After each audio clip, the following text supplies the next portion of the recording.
તળાવો હોય કે નાની નદીઓ હોય અંતે સરોવરને મળતી હોય છે, એ જ રીતના આ તમામનો ગોલ ક્યાંક ને ક્યાંક એ સત્તા સુધી પહોંચવાનો હોય તેવું લાગી રહ્યું છે.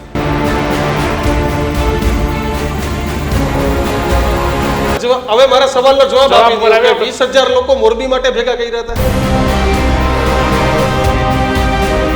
27 ની તૈયારી માટે.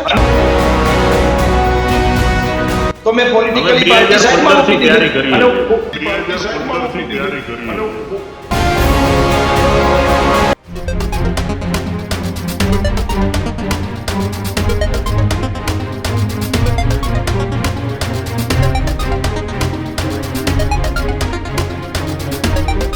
બે 2015ના પાટીદાર આંદોલન બાદ અનેક પાટીદાર આગેવાનો એ ઊભા થયા.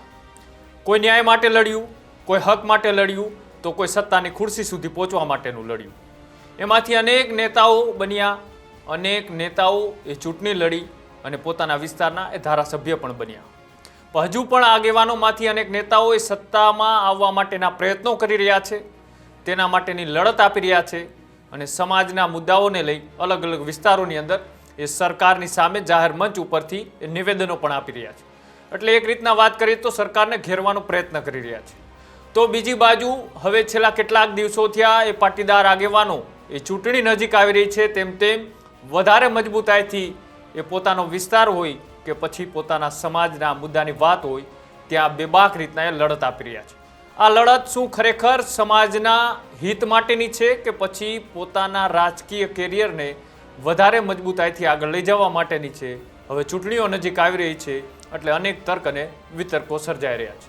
તેની આજે કરવી છે ચર્ચા. તો નમસ્કાર, આપ જોઈ રહ્યા છો ન્યૂઝ રૂમ અને આપની સાથે છું હું કૃણાલ.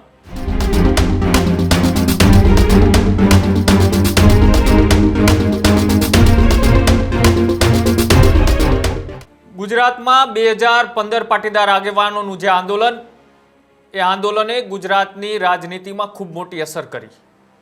રાજ્યના પ્રથમ મહિલા મુખ્યમંત્રી આનંદીબેન પટેલથી લઈ અને અનેક નેતાઓ આ આંદોલનમાં ચર્ચાઓમાં આવ્યા. અને માત્ર 22 કે 25 વર્ષની ઉંમરે જે વ્યક્તિએ આ આંદોલનના મુખ્ય ચહેરા તરીકેની શરૂઆત કરી અને બાદમાં અનેક એવા ચહેરાઓ સમયાંતરે ચર્ચાઓમાં આવ્યા. તેમાંથી અનેક નેતાઓ બન્યા તો અનેક એ સમાજના આગેવાનો બન્યા. પણ હજી પણ જે લોકો સમાજના આગેવાનો છે તે સમાજના કોઈ પણ મુદ્દાઓને લઈ એ અલગ અલગ વિસ્તારોમાં એ લડત આપી રહ્યા છે. અંતે તો વાત કરું તમને સીધી ભાષામાં તો જે પણ નાના તળાવો હોય કે નાની નદીઓ હોય અંતે સરોવરને મળતી હોય છે, એ જ રીતના આ તમામનો ગોલ ક્યાંક ને ક્યાંક એ સત્તા સુધી પહોંચવાનો હોય તેવું લાગી રહ્યું છે. કેમ કે વાત એ ભાવનગરની હોય કે અમરેલીના ફુલઝર ગામની હોય, પાટીદારોને ક્યાં અન્યાય થાય ત્યારે સુરતથી ગાડીઓના કાફલા સાથે આગેવાનો એ ગામમાં ન્યાય અપાવવા માટે પહોંચતા હોય છે. થોડા દિવસો પહેલાં એ પાયલ ગોટી અમરેલીનો જે લેટરકાંડ થયો ત્યારે પણ અનેક પાટીદાર આગેવાનો ચર્ચાઓમાં આવ્યા હતા. ત્યારબાદ સમયાંતરે ક્યાંય ને ક્યાં આવી ઘટનાઓ બનતી રહે અને ઘટનાઓના પડઘા એ સીધા સુરત પડે છે. સુરત અને સૌરાષ્ટ્રનું કનેક્શન એ સૌ કોઈ જાણે છે અને એ કનેક્શન એ ચૂંટણીઓમાં પણ દેખાતું હોય છે. ત્યારે જે પાટીદાર આગેવાનો એ સમાજના અલગ અલગ મુદ્દાઓને લઈ લડત આપી રહ્યા છે, એ પછી મનોજ પનારા હોય, દિનેશ બાંભણિયા હોય કે અલ્પેશ કથિરિયા હોય, એ જ્યારે સમાજની વાત આવે ત્યારે સૌથી વધારે તમને જાહેર મંચ ઉપરથી એ નિવેદનો આપતા જોવા મળતા છે.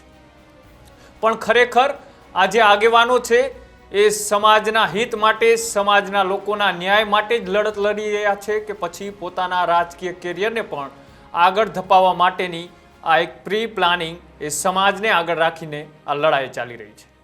તે મુદ્દે અનેક એવી ચર્ચાઓ થઈ રહી હતી. પણ જ્યારે આવતીકાલે એક જે ભાવનગરના દેવળિયા ગામની જે પ્લોટ બાબતની ઘટના બની તેમાં પણ 30 ગાડીઓના કાફલા સાથે સુરતથી પાટીદાર આગેવાનો એ ગામમાં પહોંચ્યા અને ત્યારબાદ થોડા દિવસો પહેલાં એ મોરબીમાં પણ મનોજ પનારા દ્વારા એક સંમેલન બોલાવવામાં આવ્યું. ત્યાંથી પણ જાહેર મંચ ઉપરથી સરકારને લલકાર કરવામાં આવ્યો, સરકારને ટકોર કરવામાં આવી. લુખાઓ અને વ્યાજ વટાઓ સહિતના અનેક મુદ્દાઓને લઈ આ જાહેર મંચ ઉપરથી ચર્ચાઓ થઈ. પણ હવે સમયાંતરે આવી ચર્ચાઓનો અંત એ માત્ર શું રાજકીય કેરિયર હોઈ શકે? કેમ કે ચૂંટણીઓ નજીક આવી રહી છે. આમાં અનેક નેતાઓ એ આવનારી એટલે કે 2027 વિધાનસભાની ચૂંટણીની તૈયારીઓ પણ કરી રહ્યા હોય એવું સૌ કોઈના મનમાં એ ચર્ચાઈ રહ્યું હતું. પણ જ્યારે એ બે આગેવાનો મનોજ પનારા અને અલ્પેશ કથિરિયાને જ્યારે અમારા ગજનાદ નામના શોની અંદર તેમને બોલાવવામાં આવ્યા, તેમને આ બાબતે એક પ્રશ્ન પૂછવામાં આવ્યો, ત્યારે તેમને સ્પષ્ટ ભાષાની અંદર જવાબ આપ્યો કે અમે પણ 2015થી રાજકીય રીતના અમારું કેરિયર આગળ વધારવા માટેના પ્રયત્ન કરી રહ્યા છીએ. છાસ લેવા જાવીને દોડી સંતાડવી એવું ના હોઈ શકે. જે છે એ ખુલ્લું છે. અને આવો સંવાદ કરતા અને પોતે સ્પષ્ટ જવાબ આપતા શું કહ્યું હતું પેલા એ પણ સાંભળો. પક્ષ અલગ છે ના, હું પક્ષ તો પછીની વાત છે, પણ આ વિષયમાં વિચાર અલગ છે. પણ જ્યારે સામાજિક વાત આવે ત્યારે હું અલ્પેશભાઈ મારા જ મહેમાન બન્યા હતા અને 20,000 લોકો વચ્ચે અલ્પેશભાઈ મુખ્ય વક્તા હતા, એટલે એ વાત અલગ છે. હવે મારા સવાલનો જવાબ આપી દો કે 20,000 લોકો મોરબી માટે ભેગા કર્યા હતા. યસ, પાટીદાર સમાજનું સ્નેહ મિલન હતું. એટલે એમને પાટીદાર 27 ની સમાજના તૈયારી સ્નેહ માટે મિલનની અંદર અલ્પેશ કથિરિયા મુખ્ય મહેમાન હતા. 27 ની તૈયારી માટે અને છાશ લેવા જાવીને ધોણી સંઘર્વી જ નથી. અત્યારે મારી જવાબદારી અથવા તો મારી જરૂર મારા સમાજને છે, તો મેં પોલિટિકલી પાર્ટી સાઈડમાં મૂકી દીધી. અને દીક્ષિતભાઈ હા, 2015 થી તૈયારી કરી, એમાં 27 કઈ લેવા દેવા જ નથી. 15 થી તૈયારી કરી અને ફૂલ ટાઈમ સમાજ તમારા વચ્ચે રહીએ છીએ. છાસ લેવા જાવ ધોણી નથી સંતાડવી. નથી જંગરવી. બહુ ઓનેસ્ટલી કહું છું કે પોલિટિકલી પાર્ટીમાં ખૂબ કામ કરવા વાળા બધી જ પાર્ટીમાં પાટીદાર સમાજના યુવાનો વડીલો છે, પરંતુ સામાજિક જીવનમાં ફૂલ ટાઈમ કામ કરી શકે એવા યુવાનોની કમી છે. એટલે અત્યારે પાર્ટીને સાઈડમાં મૂકી અને સમાજનું કામ કરીએ છીએ. સમય આવશે ત્યારે 27 નું જોયું જશે. અમે ક્યાં હાઈ પાડીએ છીએ નાઈ પાડીએ છીએ, એ સમય બતાવશે. સમય કામ કરશે. હાલ સમાજને અમારી જરૂર છે, સામાજિક મુદ્દાઓમાં ન્યાય આપવાની જરૂરિયાત છે, અને અમે એ વિષય ઉપર લડીએ છીએ. અને એ વખતે ડિબેટ કરશું આપણે, ત્યારે જે હશે એ વાત કરશું. આ તમે બંને નેતાઓનો જવાબ સાંભળ્યો. એકે કહ્યું આટકતરી રીતના, તો બીજાએ કહ્યું સીધી રીતના કે અમે 2015થી એ આ જ તૈયારીઓ કરી રહ્યા છે. હવે જ્યારે કોઈ આંદોલનની શરૂઆત થતી હોય છે, ન માત્ર ગુજરાત પણ દેશભરની અંદર, ત્યારે આંદોલનમાંથી ચર્ચિત બનેલો એ ચહેરો એ અંતે રાજકીય પાર્ટીઓ સાથે જોડાતો હોય છે. એવા ભૂતકાળમાં અનેક કિસ્સાઓ સામે આવ્યા છે અને ભૂતકાળ એમનો સાક્ષી પણ છે. વાત કરવી છે ગુજરાતની, કેમ કે ગુજરાતનું રાજકીય સમીકરણ કંઈક અલગ છે. ગુજરાતમાં જાતિગત સમીકરણ અને રાજકીય પાસાઓ એ સમયાંતરે પલટતા રહેતા હોય છે. જ્યારે ચૂંટણીઓ નજીક આવે ત્યારે અનેક આગેવાનો એ સમાજની લડત લડતા હોય છે, ક્યારેક રાજકીય પાર્ટીના હાથાઓ પણ બની જતા હોય છે. એવું જ હવે જ્યારે નજીકની ચૂંટણીઓ આવી રહી છે, તે પેલાની તૈયારીઓના ભાગરૂપે ફરીથી ક્યાંક ને ક્યાંક આગેવાનો એ સક્રિય જોવા મળી રહ્યા છે. આમ તો સમાજના નામે લડવું, સમાજને ન્યાય અપાવવો એ આગેવાનોનું કામ હોય છે, પણ માત્ર ન્યાય અપાવવો નહીં, પણ પોતાની રાજકીય કારકિર્દીને પણ ન્યાય અપાવવાનું કામ હવે આવા આગેવાનો કરી રહ્યા છે. એ મામલે મનોજ પનારા અને અલ્પેશ કથિરિયાએ પોતાનું સ્ટેન્ડ નક્કી કરી દીધું છે કે આવનારી 2027ની ચૂંટણી હોય કે પછી સ્થાનિક સ્વરાજની આવનારી ચૂંટણી હોય, આ તમામ જગ્યાએ એ પોતાની તાકાત બતાવશે અને જરૂર પડશે તો કોઈ પણ પાર્ટીમાં જોડાય અને ચૂંટણી પણ લડશે. પણ હવે વિષય એ છે કે ચૂંટણી લડશે તો પછી પોતાના સ્ટેન્ડ ઉપર લડશે કે પછી કોઈ રાજકીય પાર્ટીઓનો એક ખેસ ધારણ કરશે. કેમ કે ભૂતકાળમાં પણ 2022ની જે વિધાનસભાની ચૂંટણી હતી, તેમાં અલ્પેશ કથિરિયાએ સુરતની એ સીટ ઉપરથી તેઓ આમ આદમી પાર્ટીના ઉમેદવાર તરીકે ચૂંટણી લડ્યા. સફળતા ના મળી, પણ હવે એક વખત હારેલા વ્યક્તિને ચૂંટણીમાં જીતેલા વ્યક્તિ કરતાં એ વધારે અનુભવ હોય છે. હું એટલા માટે કહી રહ્યો છું કેમ કે હારેલા વ્યક્તિએ પોતાની હાર પાછળનું એનાલિસિસ પણ કર્યું હોય છે. એટલે હવે જોવાનું એ છે કે જ્યારે અત્યારે સમાજના નામે અલગ અલગ વિસ્તારોની અંદર આ લોકો જે આગેવાની કરી રહ્યા છે, સમાજને લડત આપી રહ્યા છે, સમાજના મુદ્દાઓને ન્યાય અપાવવામાં મદદ કરી રહ્યા છે, એ નેતાઓ હવે આગામી દિવસોમાં કોઈ રાજકીય પાર્ટીઓનો ખેસ પહેરી અને ચૂંટણી લડે છે કે પછી પોતાની રીતના ઇન્ડિપેન્ડન્ટ એટલે કે અપક્ષ રીતના એ ચૂંટણીના મેદાનમાં ઉતરે છે, જોવાનું રહેશે.